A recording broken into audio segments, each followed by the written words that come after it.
All systems go. Clear for liftoff.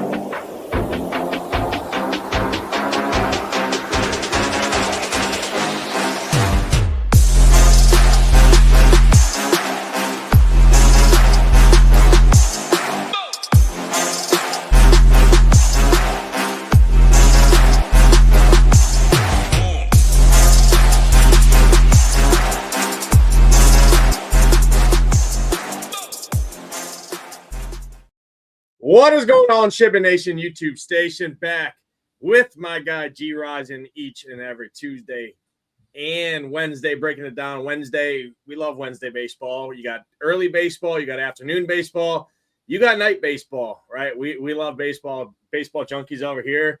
Crack you some cold ones after work, kick your feet up, throw up the old multicast on the TV screens, and man, watch all the action there. So yeah, should be a fun night ahead.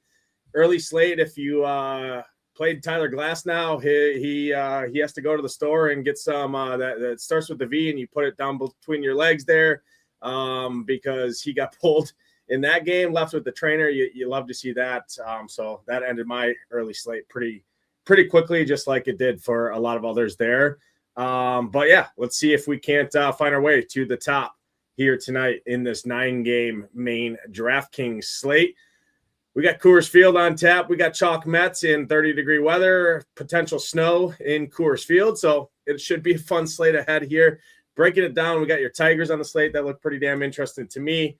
Pitching, pretty spread out. So I think it's a really deep pitching slate. I mean, we got a lot of good name recognition arms on the slate. Obviously, got Wheeler and Skeens at the top. Will Warren, who's been elite, and then the rest of the guys we'll talk about. But should be a fun slate ahead. Gyiraszin, what's going on, brother? Happy Wednesday. How are you? Good. My stomach's still trying to recover from all them Coronas and burritos and tacos and all that shit I wolfed down yesterday. But yeah, I mean, get right back at it. We got interesting kind of slate. I think pitching's kind of good up at the top. When it gets down below, I mean, obviously, usually every day it's, kind of shitty. But there's some guys that generally don't get beat up per se either. So, I mean, consistent type pitchers. But I'd say there's like probably 10 guys that I consider playing today that you can feel pretty decent about. But I think there's a couple of them that stand out. We'll get there here in a minute. But yeah, I mean, hey, them Tigers and that Red Sox, I don't know if you saw, like it almost had a little brawl action going on. And it was like right when I turned it on, and because I was like, man, Framber's going to start melting down, because I was watching it on my phone, and I thought, I was out in the garage having a little safety meeting, and I was watching it, and I thought, I should probably turn on that game, because I know Framber well enough. He's going to melt down like a damn baby here in a minute. And then when I kind of figured out that they were stealing his grip from second base all game, and then they were, they were on second base every damn at bat, it seemed like. So they were like relaying his grip, like moving their head or touching their foot. I don't know what the fuck they were doing, but either way, Framber figured it out. That's really why he drilled Story, on top of the fact he did give up a couple homers in a row. But I think they didn't fight because they all realized, like, yeah, we were doing that. You caught us, whatever. But we're still whipping your ass 10-zip. But old Framber going to get a suspension. That's probably coming down the pipe. I would assume he'll get suspended. But, yeah, I mean, one thing that we're going to have to watch, too, here today, we'll get there when we the bats. But, man, them Tigers pitching staff is taxed as hell, man. They ain't got anybody. I think they're going to call me up, go down there and throw some innings down there. I can give them a good 70, probably. I got to probably be close to 70, I'd say, still my old ass age. But, I'll give them a knuckler. Fuck, I could throw some knuckleballs with them fools, and we'll see if they want to hit some of them nades. I used to throw them underhand pitching softball. And you pitch them up high and them knuckleballs, and them things suck trying to hit them things. But, yeah, hey, fun slate we can break down. I got all this fake money in my hand. I wish it was real. You see me keep waving it around and shit. I got to keep my hands busy or I'm in trouble. But yeah. I thought both of us here, two ADHD masters on screen at the same time, trying to keep her cool for an hour and 10 minutes or so here. But yeah, no, should be a fun one. And yeah, I mean, when you tip pitches and the hitters know what pitch is coming, if you don't hit some home runs, there's an issue there, right? The margins are very thin for the pitchers as it be, right? Facing these offenses, facing these hitters. So yeah, that was pretty interesting there. And Yeah, I mean, you throw me an underhand knuckleball in baseball, Nades. Yeah, no, never. Astros. So it is in football, but not, just to clarify with everybody, all the people that I'm a Michigan fan. Oh, you stole signs, you cheated, Connor Stallions. Well, fucking change your signs. It ain't hard, geez, oh, Pete's. But, everybody all of a sudden, it's okay in baseball. Oh, it's just the rules. You just get beaned. It's not in the rule book, but still, But, I thought that was interesting. That was a topic of conversation on one of the radio stations here in Detroit today. They were talking a little bit about the sign stealing in baseball, and it's really not permitted, but they know what goes on, man. Even though they got the thing now, they're stealing his grip behind him. Like, dude, Framber, hold your grip. Like, you got to change some shit up, bro. Like, what are you doing, man? Like, come on. You're pro. Yeah, tough scenes up there in Detroit. I mean, Scooball probably last time he's pitched it in a Tigers uniform. He's probably on the shelf now on where they sit. So Scooball's out of Detroit. Framber, all that money they spent on him, got his ass kicked. So yeah, I mean, I'll tell you what, Gyiraszin, you might sign up, and guess what? You throw me an underhand knuckleball in slow pitch softball, it's coming back straight between your eyeballs. I'll send that shit right at you. That's the easiest hole on the softball diamond. I'll stand back a little bit. I'll catch it too, and then I'll tell you what's the better pitch next. Yeah, I hit the whole hop and screamer at him. That it's hard to catch. Your audio's all wonked up there. You better take your knuckleball and go to Best Buy and get a new microphone over there. But our guy wins a lot here. Hart, Ricky Rose, Jake Swales, Anthony Newens, Philly Phantom. Everybody else tuning in, Higo. Hit that like button, hit that subscribe button, help us out a ton. I know we got good contest over on DraftKings here tonight. I know a couple of our boys, Tambo and Kenny, are in the 5180 live final qualifier. I think it's a 10-man contest there. So hopefully one of them gets all the way home and punches their ticket to the live final. And everyone out there, hopefully you guys have a successful night ahead, and we'll do our best to break it down here. Going to go ahead and pull our partner, Saberson, up on the screen.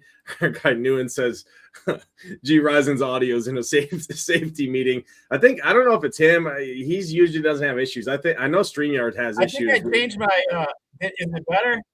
Yeah, it's way better now. Better days? Yeah, it's way better. It was horrible there for a second. You good? Yeah, you're good. Can you hear me? Yeah, I don't know what the hell's going on. All right, yeah. You're good. Let's talk pitching here, Gyiraszin. We'll go 8K and above. I do think we have majority of the pitching pool going to come from 8K and above. Actually, probably almost all of it. To be honest, like you said, right, the value pitching on the slate is pretty gross in general. Got Zach Wheeler all the way up the top. Paul Skeens, 9,800, 10K for Wheeler. Will Warren, who's been really, really good. I think he's just a complete stud in general. 9,300 for him. Decent price point. Cole Reagan's been kind of shaky here. Has a decent matchup here.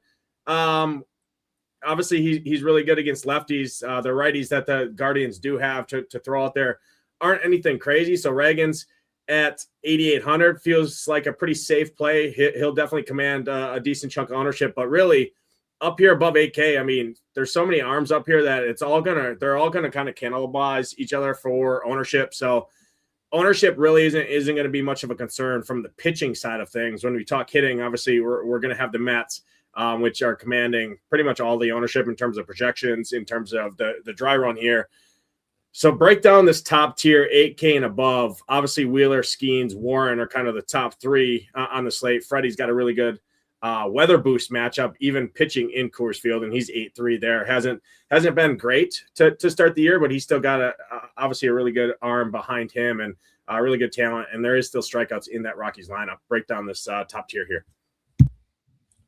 Yeah, I mean, we got two pretty good arms with Skeens and Wheeler up at the top. I mean, you look at Skeens, and when I first started looking at it, Nades, I was like, all right, I started with Skeens. I was just looking and I'm like, yeah, he's been pretty decent. He hasn't been bad. And, you can't complain. I mean, the A's matchup, I don't really particularly like for strikeouts.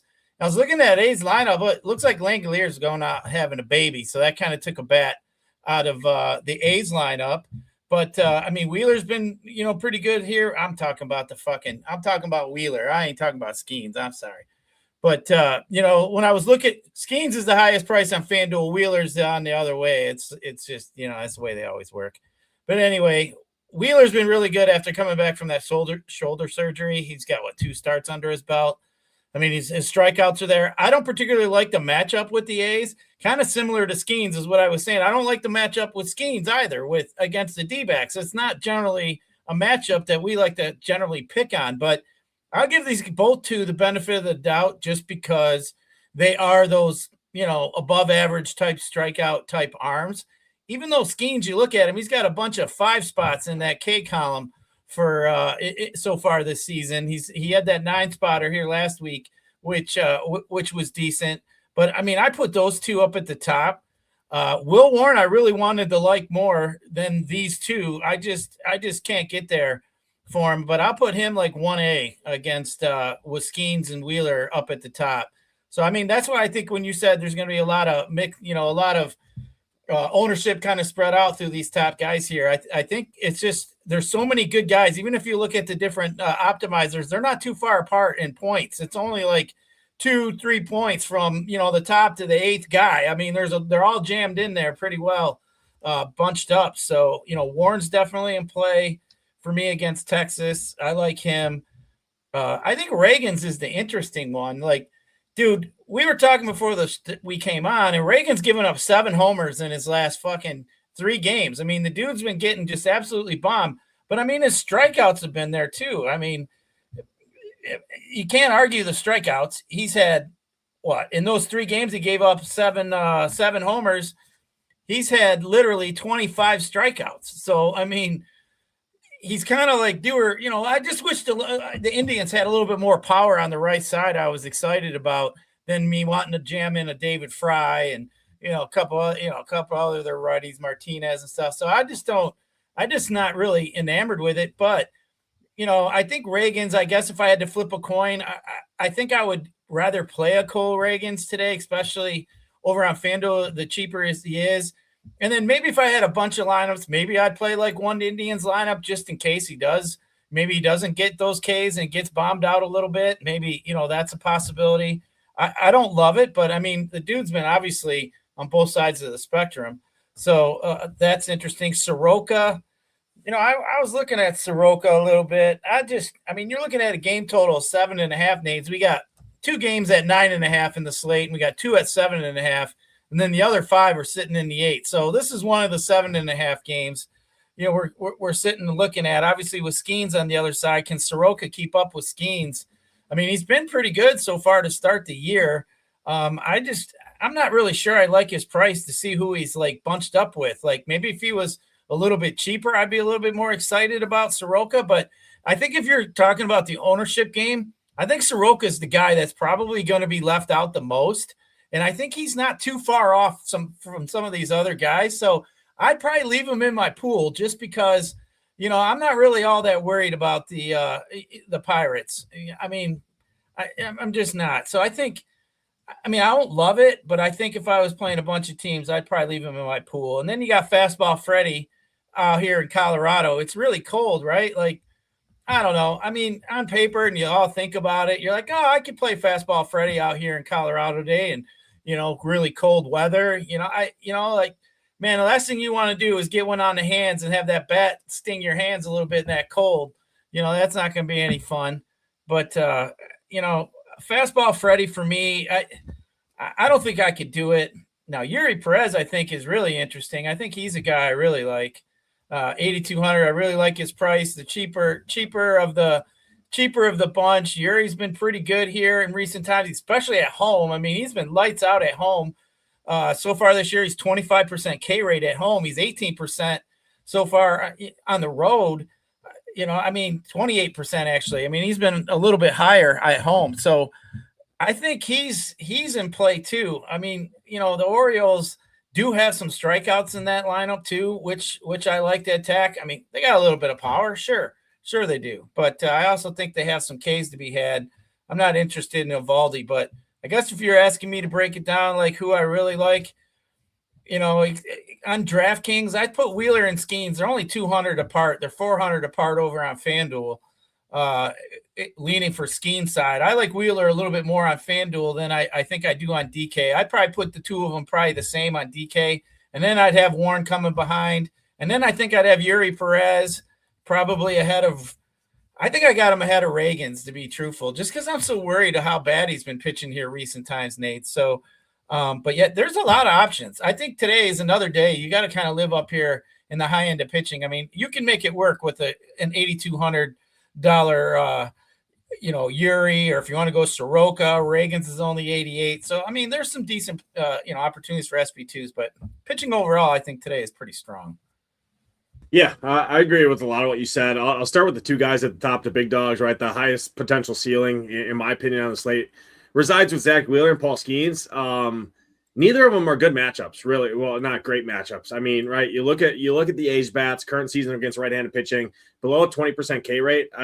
Wheeler's looked really good, obviously coming back from that shoulder surgery in his first two starts. The Ks are there. The props would suggest, right, he's SP1 on the slate, but at 10K. There is some risk there, obviously, but again, it's not like he's going to be 50% owned on the slate, right? So if you like him, play him. I think he's a serviceable play for sure. I don't mind it. Paul Skeens, same thing, right? You like the strikeout stuff that he has, right? He's obviously a great strikeout arm in general, but you look at the Arizona offense, right? 20% K rate against right-handed pitching on the year. You got Perdomo, Marte, Carroll, Del Castillo in there. Vargas has been really good. You got these lefty bats in there that just put the ball in play. They have power, right? And the roof is going to be open in Arizona, right? One of the better places to hit. It's going to be like 80-some degrees when we're talking about 30 degrees out in Coors Field. So there is risk with those two guys. I do think they are SP1 and 2 on the slate. Projections-wise, everything. It's probably one of those guys in cash, and then probably a hodgepodge for SP2 options, I would assume there. So I do think both of those guys are in play, but I really like Will Warren a ton. I do differ than you a little bit here. I trust this guy. I think he's a good arm. I like the props. I like the strikeout matchup, everything there. Yeah, Texas doesn't strike out a ton, but adding Andrew McCutchen in that lineup adds probably 3 free strikeouts for Will Warren. Higashioka, Jake Berger, those guys, I mean, that's 2 strikeouts probably each potential for those guys. And even the other guys, I mean, right, do have strikeouts in there. So with the discount off the top 2 arms, I do think Will Warren is in play. I like the Yankees bats to give him some run support as well. So if he can get those extra 4 points, I do think he has a good chance to score well on the slate. So I do like Will Warren quite a bit up there. I'm with you on Reagan's. Issue I have with Reagan's is not just his recent form, but I mean, yeah, Cleveland doesn't have a lot of right-handed power, right? Team ISO, not great, but you look at their strikeout rate on the current season against left-handed pitching, 14%, Gyiraszin, 14% strikeout rate for this Cleveland projected lineup against left-handed pitching. So for me, I think he's good. I think he's in play, but I'm seeing him as the highest owned of any of these guys up here, at least projected-wise. I'd rather take a shot on Will Warren for a little bit more, or mess with Soroka, Peralta, and Perez behind Reagan. So I get the reason with Reagan's, but I like Soroka. I don't think he's incredible by any means, but the Pirates offense, I think, has been playing over their heads lately. They have strikeouts in there. I think Soroka's fine at home, even with the wind or the weather, and the roof being open out there in Arizona. I think he's serviceable. I'm in on Freddie. I know you weren't really in on him. Thing with Freddie is, yeah, the cold doesn't really affect. I mean, he's a fastballer, right? I mean, fastball Freddie, obviously, you hate pitchers in Coors Field that rely on breaking balls and that, because obviously it just doesn't do the same it does in Coors Field in that elevation as it normally would. But his main pitch is the fastball, right? So, I mean, the Colorado hitters, 30 degrees, windy there. I mean, do they really want to mess with the upper 90s fastball from Freddie and have a chance to get selling off there? So, I mean, I think Peralta is really interesting. 8.3 feels like a good discount on him. You know, he has the pitch leash there. So I do like him. He probably has a good chance at a win as well. So I don't mind him. And then I'm with you. Yuri Perez, I like him a lot at 8,200. You do worry about the stolen bases and that Yuri Perez can give up, but the strikeouts are there. I mean, you look at the K props. The K props are good for Yuri Perez. So I'm in there. I mean, Freddie Peralta, 6.5 K prop.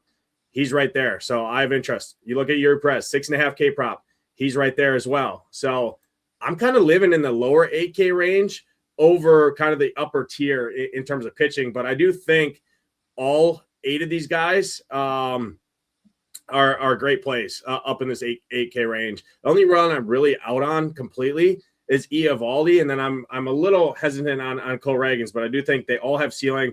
They're all great plays. I know we just broke down the top tier pitching here and didn't really have any kind of super big stands or anything, and told you to kind of play them all. But that's just the way the pitching is. Once we get down below, it's going to be gross really quickly. Same thing with Eovaldi. I'm not playing Eovaldi at 8K against the Yankees. I mean, Yankees just jumped on DeGrom. They're red hot. I mean, you're not going to really want a right-handed pitcher against the Yankees much this year, regardless of who it is. So I'm definitely not taking a shot with Eovaldi, who's been really, really bad against lefties. I actually like the Yankees offense side there. So for me up in this top tier, I guess I'll rank them. I'll go Will Warren, number 1. I'll go Peralta 2, Perez, Wheeler, Skeens, Soroka, Ragans. I'll put Ragans last. But again, you could rank these guys any which way, and I won't yell at anyone for ranking these guys. But I do like all of those guys above 8K besides Eovaldi. Jump down below 8K. It's really gross quick. I'm not messing with Jeffrey Springs. I do think in large field stuff you could play him. But really good hitting weather there in Philly. He's a fly ball guy. I don't love it. Colin Ray's probably the only guy I really like down below 8K. 6,500, favorable pitching weather there in Wrigley. You know the Reds against right-handed pitching, nothing crazy. But outside of that, it's pretty gross quick. Any gems you see down here? I mean, Colin Ray is interesting just because it always seemed like when he was with the Brewers, they never let him pitch too long. He never really went too long, it seemed like. But he's got 90 pitches in his last couple starts, so I don't mind that. I mean, against Cincinnati, they haven't been all that good against righties, so I don't mind that for 6,500. You know, and if you want to get out your liquor bottle tonight, you could try Flaherty. If you want to go there, I mean, he can't fucking get the ball over the plate, but his strikeouts have been there surprisingly. I still think he's got some upside. He is way too cheap at 700. I mean, I think that's just he's too cheap. But I mean, yeah, like I said, man, you'd have to get the bottle out for that one because that could get ugly real quick. That dude could have like 3 innings in a row, and the next one not get anybody out for like 12 batters in a row. Like that's how bad he's been. He's just been. I think he's got like a 21% walk rate. Like, holy shit, dude. That's terrible, man. I mean, that's just terrible. But, I mean, down below, it is ugly quick, Nays. I mean, it's not even funny. I mean, Sonny Gray against the Tigers, hell no. I can't even think about that. Springs, like you mentioned, you know, he's just been a fly ball pitcher. And, you know, I don't mind the Phillies today. So I think I'd just rather kind of leave him alone. I'm not interested in, you know, Singer. I'm not interested, even though that weather is more pitching friendly there in Wrigley today. Lorenzen, I couldn't even do that. Might as well go play in the freeway. And Mikolas, I can't do that either. But yeah, I mean, like you said, I think pitching's up top is kind of heavy. You got a couple 8K guys. It should be easy to build a lineup that you like today. You can go 2 8K guys. You can go 1 or split it up a little bit. So, yeah, I think it's interesting. I think pitching, as you mentioned at the top, will be spread out a little bit today. So I wouldn't overthink your pitching. Just play who you like and jam them on in there. You should be fairly good on ownership. But interesting pitching slate, Nades. I kind of like them when they're like this, man. Like when we got like chalky pitching and it's like so obvious that there's like 1 or 2 guys and we know they're going to be 50% plus and, you know, single entry, small field shit. It's like, it ain't as much fun. I kind of like it when it's this way. Yeah, I agree. I'm looking at kind of these 8 pitchers as kind of my pitching pool on this 9-game slate. Wheeler, Skeens, Warren, Reagan, Soroka, Peralta, Perez, and Colin Ray. I will have definitely some cold brewskis and maybe pour some bourbon, but I'm not messing with Flaherty. I get it if you wanted to. His K-prop is sitting right there. It's decent. I like the Red Sox against him just because, I mean, when this dude starts walking a small village, has to come over. I'm not a buyer, but he does have a 5.5 K prop, very, very slight juice to the under, minus 130 on the under there. So in terms of K props below 8K, he's by far and away the best play.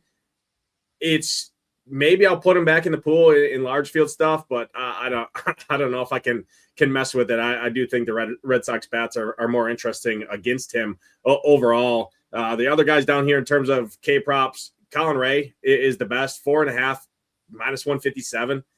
He's by far and away the best. So if I'm spending down there and need the extra salary, that extra 2K savings off of that kind of lower 8K range, he'd be the guy I'd go to.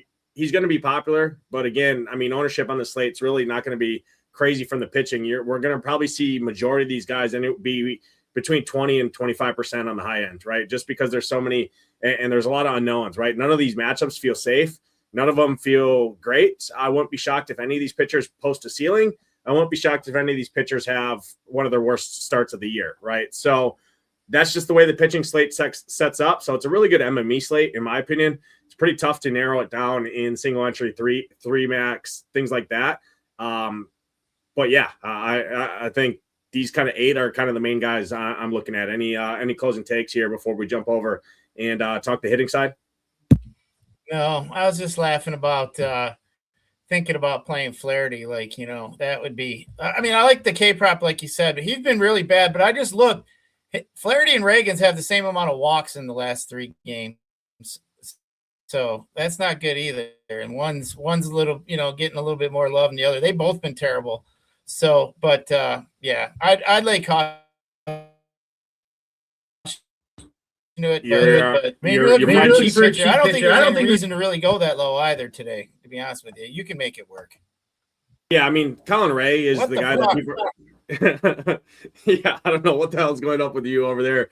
Maybe your microphone and that is still at the Mexican restaurant from Cinco de Mayo yesterday, or maybe you left it in the bathroom when you were praying to the porcelain god over there after a long night with the missus there, enjoying some Coronas and some burritos and salsa and the rest of the glorious food over there. But let's jump over and talk the hitting side. I think we broke down pitching pretty well.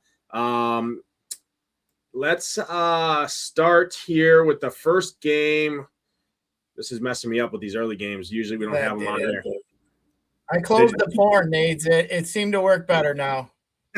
There you go. Yeah, get that off of there. You better get that off before your kids get home from school and walk in and see what the hell Dad's doing in his office there with a bottle of Jergens on his desk. But let's jump in and talk first game here. We're up in Philly, one of the better hitting weather spots on the slate.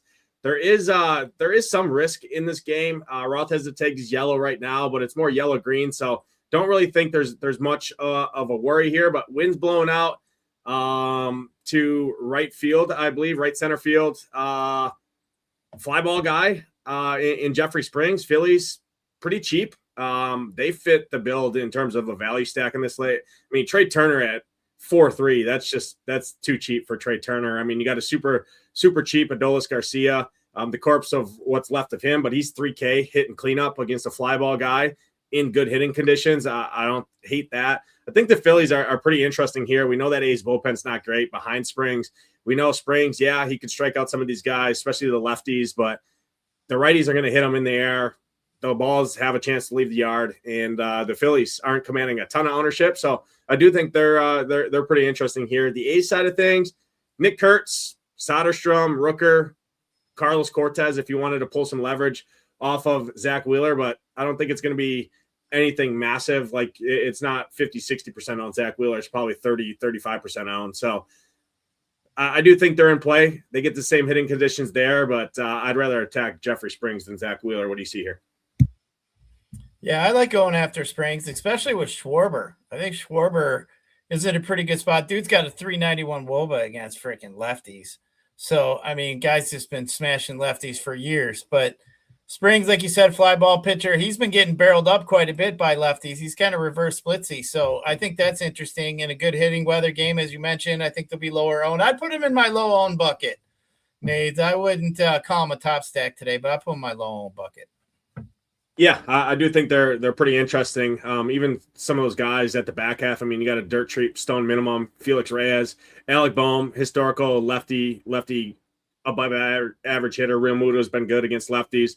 So I do think the Phillies are pretty interesting here. And then Nick Kurtz by far and away the best play on the A side of it. 5,100 is fairly steep against Zach Wheeler, but I do think he's interesting there, and won't be so shocked to see him tag Wheeler or even that Phillies bullpen for a home run there. Next game on the slate, the Orioles and the Marlins. We did have a lot of interest in Yuri Perez. I will just say this is the best stolen base matchup on the slate. So stolen base guys for the Orioles, interesting to me. Gunnar Henderson will run. Tavares will run. Jackson will run. Taylor Ward will run a little bit too. So it's not great, but Perez does have the strikeouts. He can get wonky at times, and he starts getting guys on base. I mean, these catchers aren't throwing anyone out. Perez gives up a shit ton of stolen bases, so you do have added upside built in there. But if I'm playing this game, my interest is more attacking Brandon Young.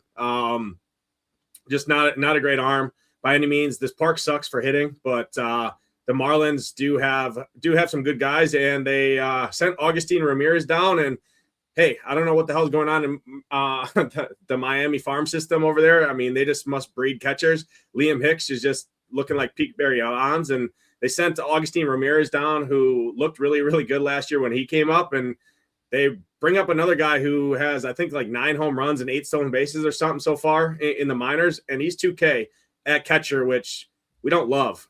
So I do think he's interesting. Owen Casey, interesting to me. Marcy, you want the lefties against Brandon Young in particular. That O's bullpen is really good. It's been really, really good. So it does downgrade the stack along with the park. So I do prefer mini stacks here if the Marlins, but I think the Marlins are pretty interesting and pretty sneaky on the slate, where I could see 9 to 10 of these offenses doing their thing. That's just the type of slate we have. What do you see here?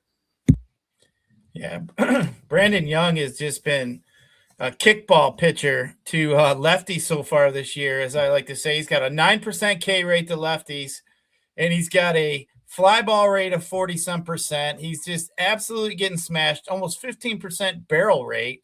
That's ridiculous. And Kyle Stowers sitting there in that 4-hole had a 398. Well, he's been smashing some righties, Woba, so far this year. So I think he's interesting, as you meant Hicks. So I kind of like those two with Marcy in a little mini stack, if you want to look at that. Like you mentioned, I don't like the park. I don't really like the attacking that bullpen, but Young's been so bad. I just think even if you want to look at some one-offs, I think these guys are potentially in play today. On the other side, I really don't want to attack Yuri Perez. I mean, you mentioned the stolen bases. You know, that's definitely in play. I just rather kind of use them today. I mean, we'll just keep it in the back of our pocket that we know Yuri Perez is kind of easy to steal on. And it's good just to keep bringing it up just so we remember, you know, that's in play, you know, when things come through, which is, you know, something that I generally like to try to remember things as we, you know, move along through the season, Nate. So I think for me, Miami isn't a favorite stack. I'd put him out there in like a low owned, you know, the sneaky category. But man, Young's just been terrible, man. Like seriously, that's god awful. Like I don't even know what he's pitched. Why the hell they're rolling him out there? Like that's how bad it is. It's terrible.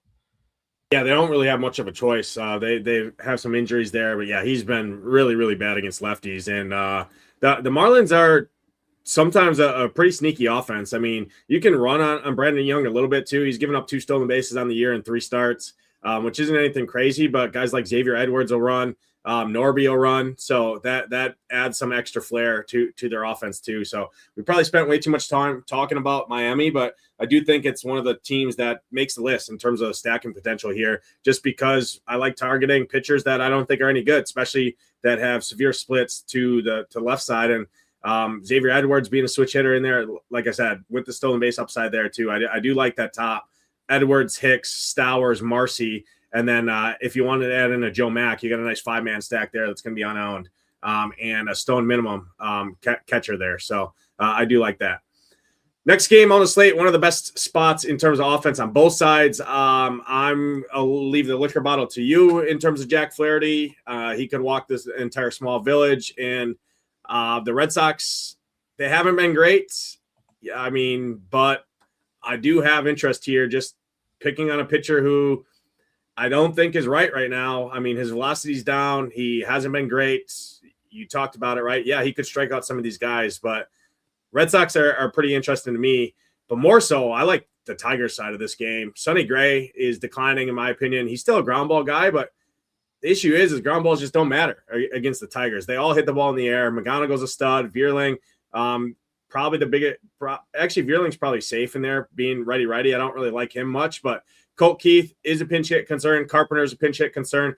Jace Young, probably a pinch hit concern too. But you want the lefties against Sonny Gray. I think the Tigers are super interesting here. They're unowned, and if you're looking for an unowned stack that can break the slate, I think it's Detroit here on this spot.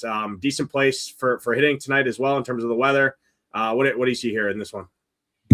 Yeah, I think it's interesting. Tigers are interesting. As you mentioned, they all hit fly balls up in the air. I mean, they got to be up there at the top of the list with fly balls percentages up there against righties. I mean, Sonny Gray, he hasn't really been striking anybody out so far. He's got like an 8.5% strikeout rate against right-handed bats. And I mean, we know the Tigers have some really good left-handed bats, McGonigal, Keith, Green, and Carpenter. I mean, Torkelson's been hitting here in recent times, and I think the pinch hit thing maybe put on pause a little bit. They just lost Gleyber Torres. Man, I don't know what they did to the baseball guys, but they done pissed somebody off because they're like, but half their damn team seems to be hurt.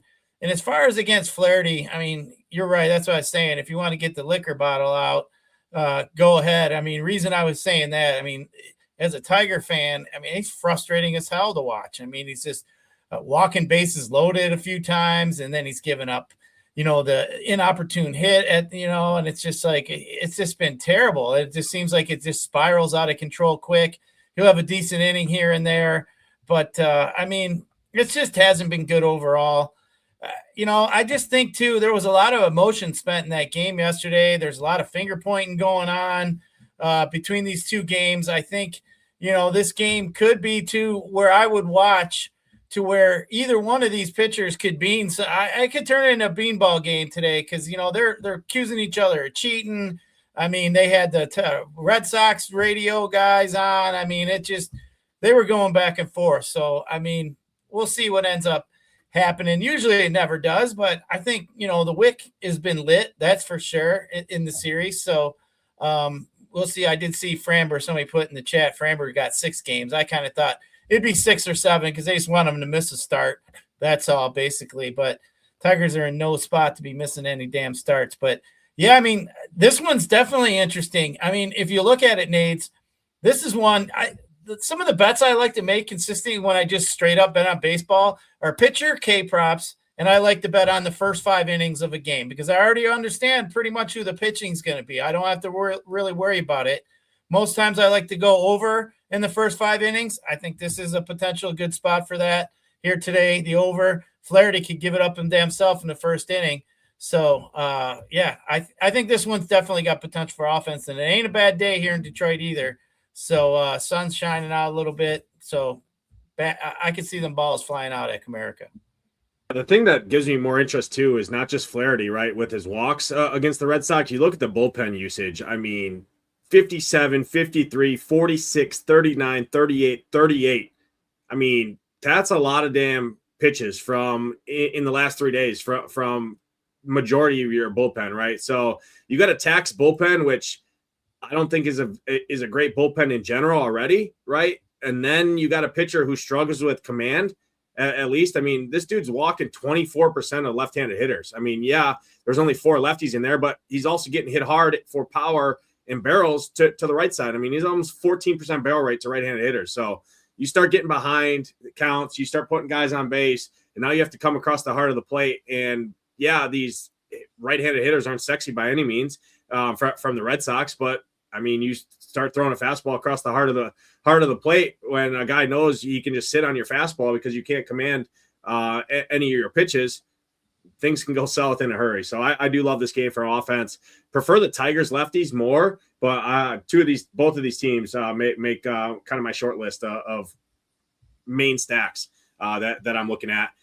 Taking us right into the next game, which is atop my charts overall. Both sides of this game, my number 1 and probably number 3 stacks in general are the Twins and the Nationals here. You got 2 strike throwers here who pitch to contact and give up hard hits and fly balls in a really good hitting environment, the best on the slate. here. There is some concern here for weather, but I think we should be good in general. You got the wind blowing out here to right center field. Twins bullpen not any good. Nationals bullpen really not any good. And two guys who I like picking on. I mean, I don't think Bailey Ober's a good pitcher. Mikolas at the corpse that he is. I mean, this dude's been passed around like your middle school girl that walked the halls in high school, right? And didn't have any supervision at home. So I think this is a really good spot for offense. What do you see here? Minnesota Nationals.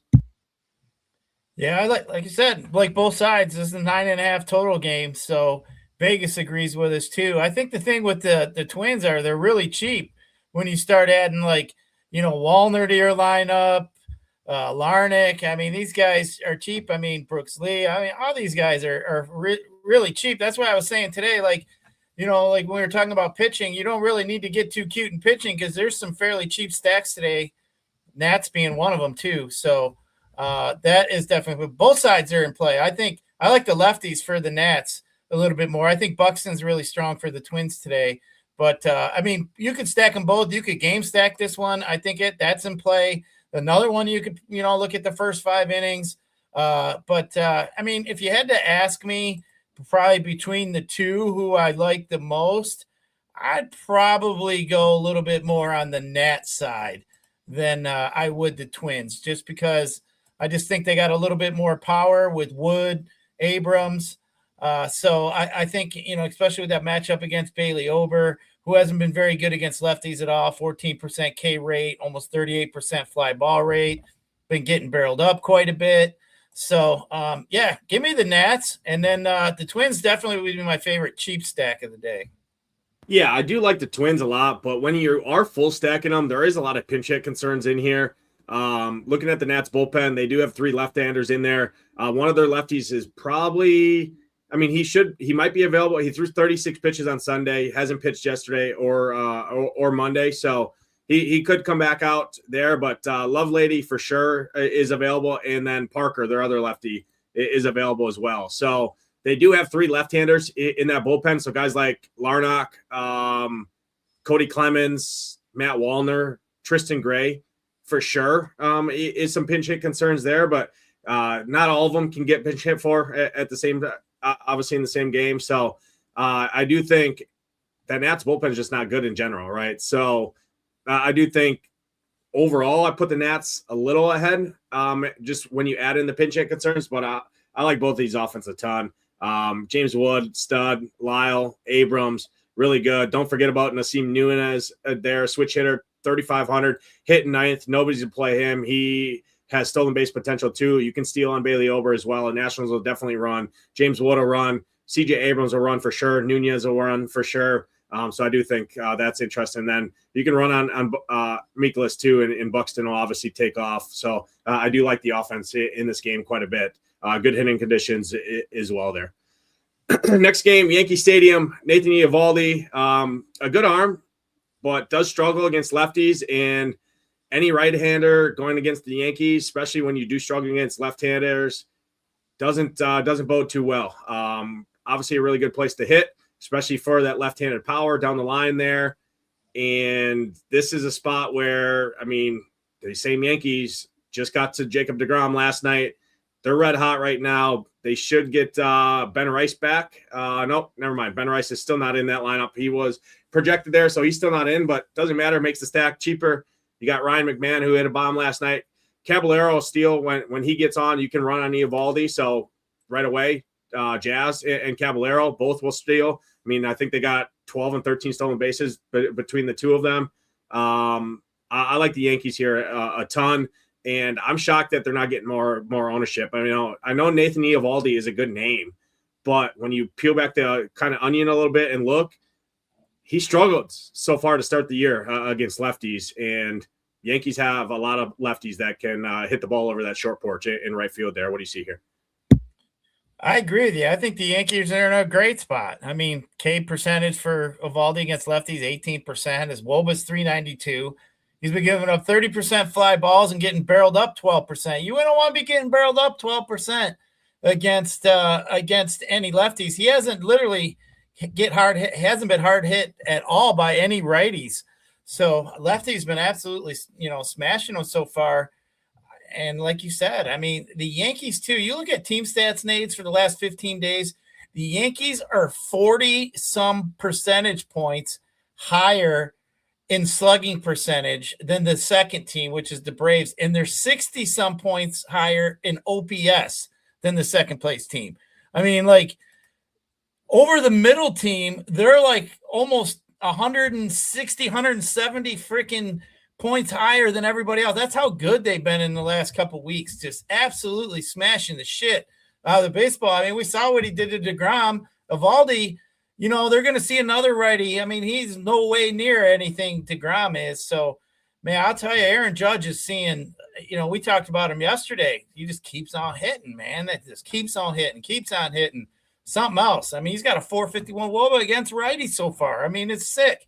So, I mean, you want to play the Yankees or do you want to play the shitty Mets in cold weather? Give me the Yankees all damn day long. I would take that bet 100 times out of 100. There ain't no damn way that I would even consider playing the Mets over the Yankees today. So, yeah, give me the Yankees. It's pretty easy for me. I mean, the Yankees are in a great spot today. Yeah, that bullpen got the Rangers bullpen is rested, which is a slight downgrade there, but I don't really care. It's the Yankees offense. You look at the Texas bullpen there, kind of middle of the road in general. Actually, I mean, in terms of xFIP, they're 8th worst in baseball. So yeah, they're rested, but I don't really care. You said it. Eovaldi's been good against righties, especially long term.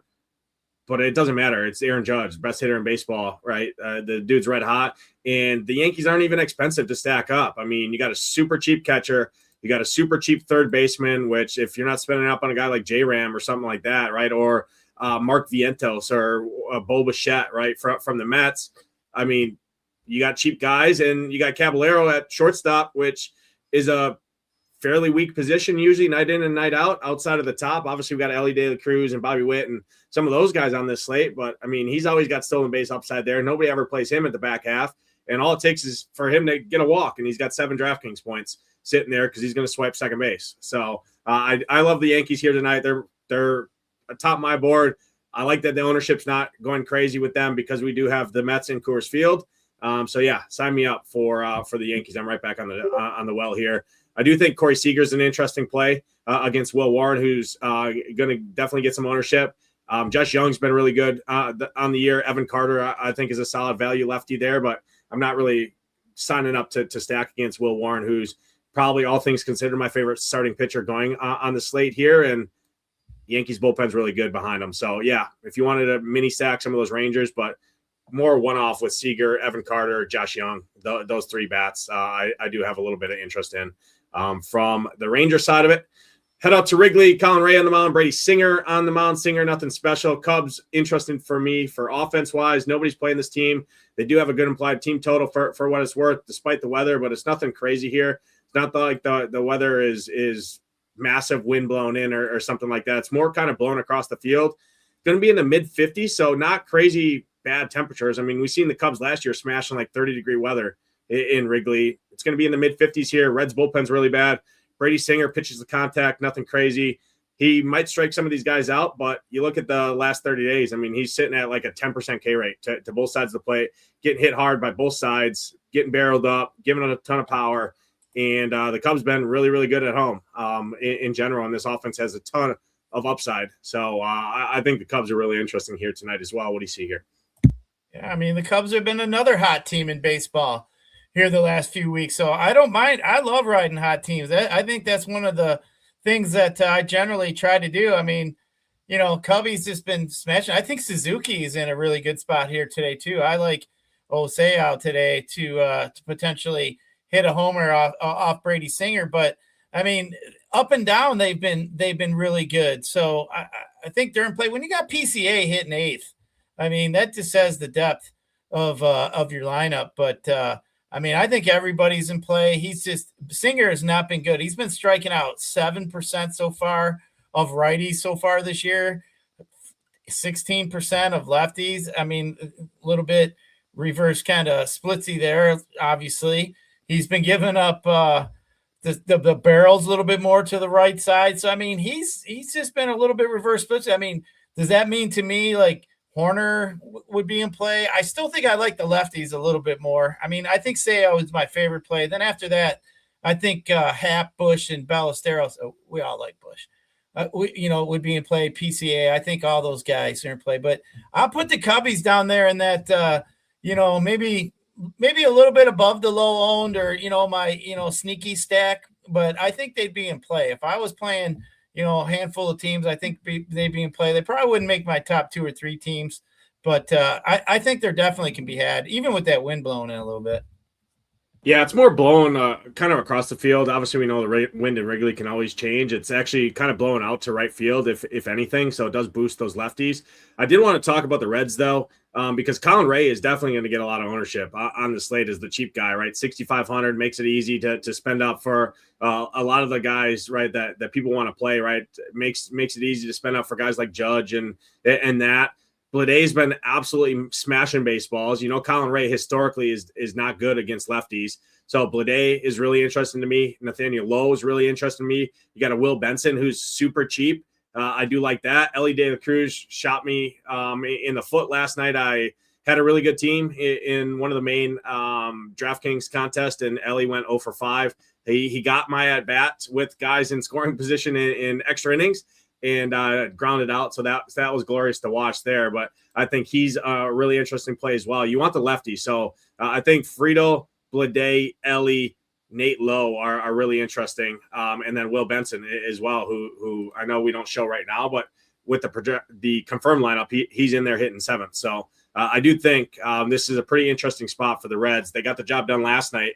And I think they could do it here again against a starting pitcher who is everybody's favorite kind of cheap value pitcher on the slate, Colin Ray. He's going to be upwards of 20 to 30% owned on the slate. So I do think the Reds are pretty interesting overall, mainly those lefties. Next spot on the slate, Kauffman Stadium, Cole Ragans, Joey Cantillo on the mound. You can run on Cantillo.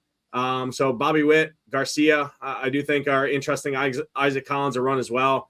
This is a game I don't really love from offense here on this one, but what do you see here, Casey and the Indians? Yeah, like I said when we were talking about pitching, I'd kind of like the righties more on the Indians to maybe attack Ragans because you could probably get potentially a little bit of leverage today, but I just don't really like the righties. But like I said, Reagan's been walking a lot of guys these last 3 starts. He hasn't been very good. The strikeouts have been there for sure. I mean, he's been up there with strikeouts, but I think he needs to, obviously keep the ball over the plate. His walks have been up, but you look at some of these walk percentages for these Indians. I mean, the top of the lineup are all around 6%, which is fairly low. So, I mean, they got a handful of guys that just generally don't take walks. So maybe that is going to be in Reagan's side, but man, I just wish they had a little bit more power on the Indian side. I think that wouldn't be a bad chance to take on a pitcher who's just not been good in recent times that potentially can garner some ownership. But I'm going to pass on it. But, I mean, hey, if somebody sent me a screenshot tomorrow that they ended up winning with the righties on the Indians against Reagan's, it really wouldn't surprise me much. But I'm not going to do it. Yeah, I mean, the guys you look at would be J-Ram, Hedges, Rocchio, and then Sheeneman and Chase DeLauder also hit lefties really good. And actually, when you look at Cole Ragans over the last month, he's been all of his strikeouts have actually come to the right side, right? Yeah, he gets hit hard by the righties and gives up fly balls to the right side, but he also doesn't strike out the lefties. I mean, his strikeouts have come against the righties. So 2 lefties that can hit left-handed pitching in Sheeneman and Chase DeLauder, I do think are in play. But yeah, this is a game that I don't love. It's not a great weather game here. It's kind of in the low 60s, wind kind of really blowing across. This stadium is going to be really good in kind of the heart of summer, especially if we do get some wind blown out with the new dimensions of them moving in that porch there. But don't love either side of that game for offense on a slate where I do think there's plenty of other offenses that's already hard enough to narrow down. This is one that I don't have a ton of interest myself. Jose Ramirez would be far and away the best play. Rhys Hoskins hit a bomb last night. He's still dirt cheap at 2,800, hits lefties well. David Fry hit a bomb couple nights ago as well. Monday night, I think he's dirt cheap. So you do have guys to play if you wanted to get in there. Again, you get that leverage word against Cole Ragans. Next game on the slate, the chalk of the slate, the New York Mets, who are bottom 5 in OPS against right-handed pitching. I don't care if it's Michael Lorenzen. I don't care who it is. I'm full fading the Mets tonight. I'm full fading this game in general on both sides. I'm not playing anyone but pitching in this game. If the Mets beat me, they beat me. It's 30 degrees in Colorado. No really wind to worry about. I know it's Coors Field. I know it plays above average for runs. But the Mets have been dog shit against right-hand pitching. They're not good. Lorenzen's not good, so one of them's going to have to win out. But then you look at the bullpen. The Rockies' bullpen is actually good. I mean, it's regressing a little bit, but as it stands right now, they're top 10 in baseball in terms of WHIP and xFIP in the major leagues, right? And the Mets' offense is just not good. So for me, seeing all these righties projected there, I mean, sure, if you wanted to play a Juan Soto at 30% owned at 6,600 in Coors Field, do it. But I'm full fade in this game. I'm out on Coors Field tonight. I'm always typically not a big fan of Coors, but definitely when it's 30 degrees. And I mean, the next game we're talking about is going to be in the 80s with the roof open. So I get the matchup. I get the reasonings. I get Lorenzen's bad. I can't do it here. But what do you see in Coors? Yeah, I can't do it either. I'm not playing the Mets. I mean, I'll let everybody else make that mistake. And like you say, it beats me, it beats me. I don't want to play a shit-ass team that's been just garbage all year, too. Like, I don't care what field they're in or what. Now it's going to be cold. It ain't like it's 85 in Colorado or something. But I will take note. I think there's a really good play in the Rocky side today. Mickey Moniak has been absolutely crushing the baseball. I mean, you look at even in the last couple of weeks, the dude's got a higher OPS than Aaron Judge and Matt Olson, by the way. So Mickey Moniak's been smashing the crap out of the baseball. And then if we call fastball Freddie, that for a reason. He's just going to rear back and zing some fastballs at him. And Moniak is pretty good against a fastball. He's got a 403 WOBA against a fastball. So I really like Moniak today. I'd venture to say that'd be a pretty good bet for a home run. But, I don't like it. It's cold there. But, I mean, if anything that stands out to me, it's the Mickey Moniak against the fastball thrower there, especially how hot he's been. I mean, if he's just going to sit on a fastball as hot as he's been, I think Moniak's got a really good chance to barrel one up. Yeah, I'll second that with Moniak, but I'll also say TJ Rumfield, another really, really good hitter against fastballs. We know Freddie throws a fastball about 55% of the time. So Moniak and Rumfield, I think, would be the two guys you'd want from this game, and I put them ahead of any of the Mets. I put them ahead of any of the other offense in this game in general. So I do think that's a nice little two-man mini stack. 4K, 5,200, unowned. I mean, against a pitcher who is one of my better arms that I do like, but in lineups where I'm not playing Freddie, I think Moniak, Rumfield are really interesting in tournaments that no one are going to play. And yeah, the weather's not great, but I mean, they can steal bases too. So in terms of Moniak, that I do like that. Last game on the slate, Paul Skeens, Michael Soroka on the mound here. The roof is going to be open there in Arizona. It is in the mid 80s, by far and away the warmest temperatures on the slate. The issue is it's two of the better pitchers that we had interest in on the slate here. Both rank really good in our pitcher rankings. The Pirates offense, I think, is going to start regressing. They started off the year red hot. O'Neal Cruz has kind of fell back a little bit from where he was. If I had to pick a side, it'd probably be more so on the Pirates. Just I'd rather attack Michael Soroka than Paul Skeens. I get it. People that said Paul Skeens has not been great this year. I mean, he's still good. He's still good. Any starting pitcher can have some hiccups here and there, but I mean, you're still looking at a 32% K rate pitcher to both sides of the plate. Keeps the ball on the ground above 50% of the time. Doesn't get barreled up at all, really.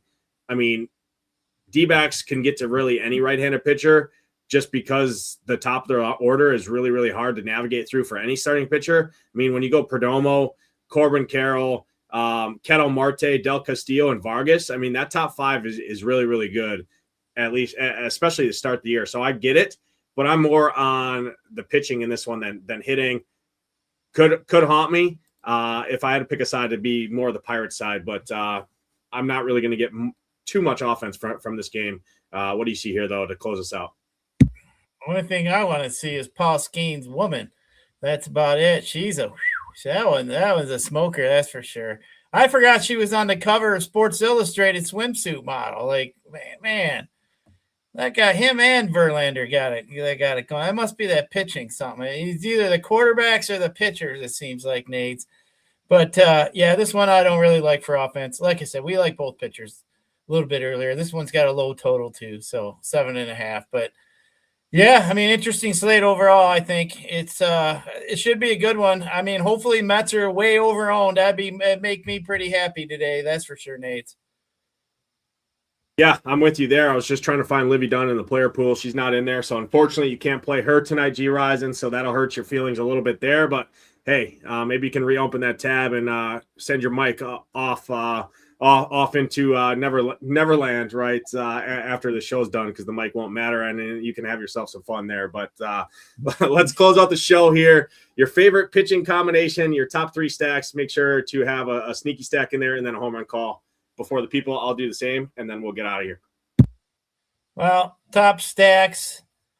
I'm going to go with we like that game there with the Twins in Washington. I think that's definitely play. Yankees are definitely up there for me too. I think the Yankees would be my favorite stack overall. But then that 2 teams in that Twins Washington game. Home run call, Mickey Moniak. I think that stands out to me. I think that's where I would look at today. I think that'd be a good low owned. Seiya Suzuki too. I think he hit a homer. I think they'll be my 2 guys to hit homers today. But yeah, a sneaky low-owned stack.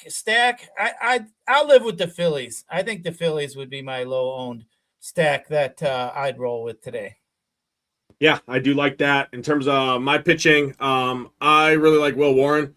I'll go Will Warren, Soroka, Freddie Peralta is 3 guys that aren't going to command as much ownership as some of the guys around them. So I do like all 3 of those pitchers. I'm going to go for my offense. I'm going to go Yankees. I'll throw in the Tigers and the Nationals. So those 3 are kind of the main ones there. Home run report for me. I'll give the people. I'll go up to New York. I'll say Jason Dominguez. Think he gets another one, 3,600.